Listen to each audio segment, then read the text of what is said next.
L'idée de microdon, je l'ai découverte au Mexique. En fait, c'est assez répandu là-bas. Je faisais mes courses et on m'a posé une question. Et ayant fait allemand, j'ai bêtement répondu si.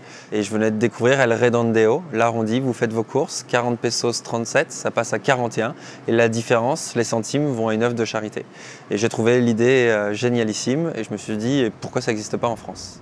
Quand je suis rentré, ma première démarche, ça a été d'approcher le secteur associatif et on m'a gentiment expliqué que quand ça marcherait, que je n'hésite pas à revenir vers eux. On est dans le champ des financements innovants. On a une patte dans le solidaire et une patte dans le technique. Et on met en place des outils qui vont permettre de collecter des dons sur les transactions du quotidien. On appelle ça la générosité embarquée. Aujourd'hui, on a deux grandes activités, la générosité en caisse et la générosité sur salaire. La générosité en caisse, c'est la possibilité de faire des arrondis à la caisse des enseignes de la grande distribution, spécialisées ou alimentaires.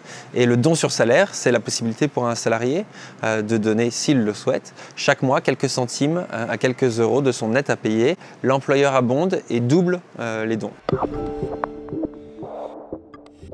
Nous, on a un principe fort, c'est que 100% des dons sont reversés aux associations. On n'est pas comme nos cousins de la finance participative à avoir un modèle économique qui repose sur une commission, sur un pourcentage des sommes qui sont prélevées. Et le modèle économique, c'est de vendre des prestations aux entreprises.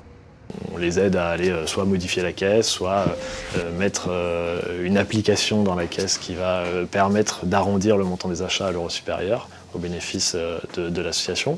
Ça, c'est le premier pan, c'est le pan technique. Second pan, il est d'ordre comptable, juridique, fiscal, comment le don est tracé, comment il est affecté comptablement. Et puis le dernier pan, c'est celui de la communication. La communication alors à l'intérieur des magasins, et puis il y a de la communication à l'égard des équipes des magasins qu'il faut former sur ce sujet-là. Dans ce magasin, l'association qui est soutenue, c'est le projet Imagine, qui vise à mettre en valeur des héros du quotidien, donc des gens qui portent des initiatives positives un peu partout dans le monde. C'est un projet qui a été choisi par l'enseigne, parce que j'estime que c'est une association qui porte les mêmes valeurs qu'eux, d'engagement. Bonjour. Bonjour. Nous sommes en partenariat avec l'arrondi solidaire, c'est-à-dire là, vu que vous êtes à 34,99 €, si vous voulez arrondir d'un centime pour faire 35 €. D'accord, c'est bon? C'est bon. Bon, ça vous fait 35 € s'il vous plaît.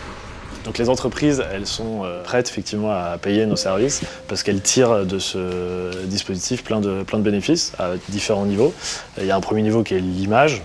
Mais ça ne s'arrête pas là. Aujourd'hui, les gens, quand ils choisissent une enseigne plutôt qu'une autre, ils font attention évidemment à la qualité du produit, à toutes sortes de choses, mais aussi à l'engagement de l'enseigne, sa responsabilité, comment elle source ses produits. L'année dernière, on a totalisé 1 300 000 dons pour à peu près 1 million d'euros. Et cette année, on espère doubler en 2016. À ce jour, on a à peu près une quarantaine de groupes entreprises qui représentent 120 sociétés filiales qui ont mis en place le don sur salaire. Et Nature et Découverte. Aujourd'hui, il y a à peu près 1500 magasins en France qui ont mis en place l'arrondi et qui a vocation sans doute à se multiplier par 2 encore cette année. Microdon, c'est une entreprise de 12 salariés. Et donc, on est une entreprise sociale. On a l'agrément ESUS, entreprise solidaire d'utilité sociale. On a des principes sociaux forts.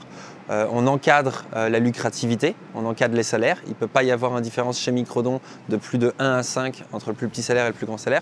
On encadre également les dividendes et les plus-values. L'entreprise sociale telle qu'elle est définie en France, elle se caractérise aussi par un mode de gouvernance qu'on appelle participative. Et le principe, c'est de réussir à intégrer les salariés dans les réflexions stratégiques qui président à l'avenir de l'entreprise. Donc, par exemple, les salariés sont sollicités pour nommer les dirigeants de leur entreprise chaque année, en concertation avec les actionnaires. Dans notre capitale aujourd'hui, on a le Crédit municipal de Paris, on a Equisol qui est fonds de capital risque de la région Île-de-France et qui est aussi porté par les gros acteurs de l'économie sociale et solidaire. Et on va faire une 3e levée de fonds. On estime qu'il y a à peu près 500 grandes enseignes qui sont susceptibles de mettre en place ce dispositif. Donc ce qui est certain, c'est qu'on est aujourd'hui sur une courbe de progression qui est très très encourageante.